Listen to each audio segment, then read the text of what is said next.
अगर आपका RTPCR report positive आया होगा तो डॉक्टर ने आपको डी डाइमर, एलडीएच, सीआरपी ये सब टेस्ट करवाने के लिए बोला होगा। लेकिन इन टेस्ट का मतलब क्या है? इन टेस्ट से क्या पता चलता है? क्यों ये टेस्ट करवाते हैं और इनकी नॉर्मल रेंज क्या है? अगर आप जानना चाहते हैं तो इस वीडियो को लास्ट तक देखना। नमस्कार दोस्तों, मैं विकास, आप सभी का मेडटॉक्स के इस बिल्कुल नए एपिसोड में बहुत बहुत स्वागत करता हूँ। इन सभी टेस्ट के बारे में जानने से पहले हमें सबसे पहले इन्फ्लेमेशन क्या होता है उसे समझना पड़ेगा। इन्फ्लेमेशन यानी जब हमें कोई चोट लगती है या हमें कोई रोग होता है तब हमारा शरीर उसके सामने हमें रक्षणात्मक प्रतिकार देता है और इस प्रतिकार को इन्फ्लेमेशन कहते हैं। अगर आपकी आंख की तरफ कोई चीज़ फेंक के मारे तो आपकी आंख तुरंत ही बंद हो जाती है। क्यों? क्योंकि आपकी आंख को कोई चोट ना लगे। तो ऐसे ही ये एक रक्षणात्मक प्रतिकार है।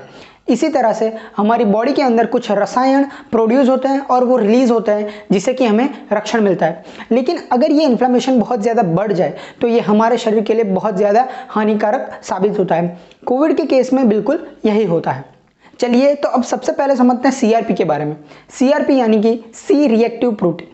सीआरपी एक प्रकार का प्रोटीन है जो लीवर के द्वारा प्रोड्यूस किया जाता है। ये प्रोटीन इन्फ्लेमेशन होने पर प्रोड्यूस किया जाता है। जैसे जैसे इन्फ्लेमेशन बढ़ता है वैसे वैसे इसकी जो मात्रा है वो भी बढ़ती जाती है।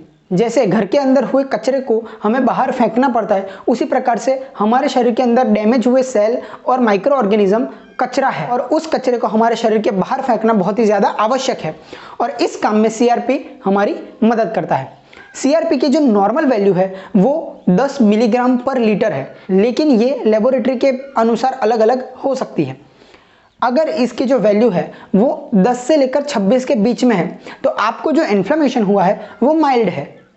अगर ये 26 से लेकर 100 तक है तो इन्फ्लेमेशन मॉडरेट है और अगर 100 से ज़्यादा बढ़ जाए तो सीवियर इन्फ्लेमेशन की साइन है और इसीलिए आपको तुरंत ही मेडिकल सुपरविजन की ज़रूरत है। आगे हम बात करते हैं एलडीएच के बारे में। एलडीएच यानी कि लैक्टेट डिहाइड्रोजिनेस। लैक्टेट डिहाइड्रोजिनेस का हमारे शरीर की एनर्जी प्रोड्यूस करने में बहुत ही ज़्यादा इंपॉर्टेंट रोल है। एलडीएच हमारे शरीर की तकरीबन सभी कोशिकाओं में प्रेजेंट होता है।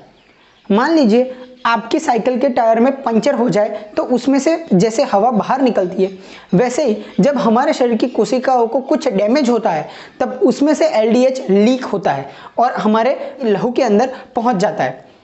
अगर हमारे लहू के अंदर बहुत ज़्यादा एलडीएच बढ़ जाए तो ये हमें साइन देता है कि आपके शरीर के अंदर आपकी जो कोशिकाएं हैं उन्हें बहुत ज़्यादा डैमेज पहुंचा है। इसकी जो नॉर्मल वैल्यू है वो 110 से लेकर 210 यूनिट्स पर लीटर है और ये चिल्ड्रन, अडल्ट और ओल्ड एज पीपल है उनमें अलग अलग हो सकती है। अब आगे बात करते हैं डी डाइमर के बारे में। D dimer fibrin breakdown product है और ये बहुत ही ज़्यादा इंपॉर्टेंट पैरामीटर है जिसे हम कोविड-19 के अंदर मेज़र करते हैं। मान लीजिए आपको कहीं पर त्वचा पर चोट लगी तो वहाँ पर क्या होगा, खून जम जाएगा। उसी प्रकार से अगर हमें शरीर के अंदर कुछ डैमेज होता है, कहीं पर चोट लगती है तो हमारे शरीर के अंदर भी खून जम जाता है। लेकिन खून जम जाना ये एक नॉर्मल प्रोसेस नहीं है और इसीलिए हमारी बॉडी जो जमा हुआ खून है उसे नॉर्मल करने का प्रयास करती है और तब उसमें से डी डाइमर रिलीज होता है। अगर डी डाइमर बहुत ज़्यादा रिलीज होता है इसका मतलब कि आपके शरीर के अंदर खून की जो जमावट है वो बहुत ज़्यादा हो चुकी है। डी डाइमर की जो नॉर्मल वैल्यू है वो 0.5 माइक्रोग्राम प्रति लीटर या तो फिर 500 नैनोग्राम प्रति लीटर है।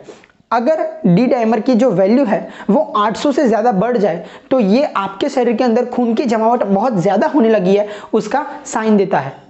अब आगे हम बात करते हैं फेरिटिन के बारे में। पुरुषों के अंदर फेरिटिन की जो नॉर्मल वैल्यू है वो 20 से लेकर 250 नैनोग्राम प्रति लीटर और महिलाओं के अंदर वही वैल्यू से लेकर 120 नैनोग्राम प्रति लीटर है। ये भी एक इन्फ्लेमेशन का सेंसिटिव मार्कर है।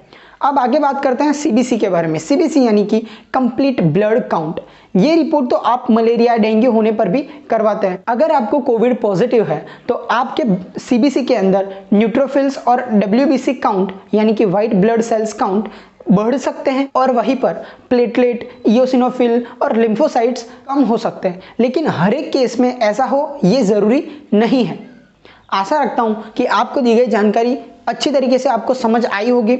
ये जानकारी आज के समय में बहुत ही ज़्यादा इम्पोर्टेंट है।